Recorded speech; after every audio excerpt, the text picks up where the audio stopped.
मागे रुतलेले पाय मोकळे करूया. भूतकाळाकडे पाहताना स्वतःला त्रास होऊ नये म्हणून भावनांवरती काम करूयात. 100 दिवस बदलाचे स्वतःला आजमावण्याचे या सिरीजचा आजचा आहे दिवस 11वा. आपला भूतकाळ आपण नाही बदलू शकत. तो स्वीकारण्याची गरज आहे. घडलेल्या गोष्टींमधून आपण काय शिकवण घेतली याचा विचार आपल्याला प्रोत्साहन देईल. असे कोणते धडे जे मी घेतले आहेत आणि त्याचा फायदा मला आत्ताच्या परिस्थितीत होऊ शकतो, हा प्रश्न स्वतःला विचारूया. प्रामाणिकपणे विचार करून आपल्या हातून झालेल्या चुका सुधारण्याचा प्रयत्न करूयात. भूतकाळ शिकण्यासाठी असतो, त्रास करून घेण्यासाठी नाही.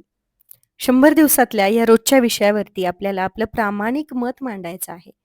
लिहून काढायचं आहे, त्याशिवाय तोडगा निघणार नाहीये. तोडगा काढायचा असेल तर अतिविचार थांबवावे लागतील. मागील प्रवासाकडे पाहताना धीरानं पाहावं लागेल. अंगावर काटा आणणारे क्षण लिहून काढूयात. मनातून कागदावर उतरले की बघा हलकं वाटू लागेल. मार्ग निघू लागतील. जीवन हा प्रवास आहे. तो करत राहावा लागेल, थांबून चालणार नाही. थांबलो की साचेल. साचू द्यायचं नाहीये. कारण साचलं की त्रास देतं. खळखळणारं जगण्यात उर्मी आणतं. म्हणून विचार खळखळणारे असावेत.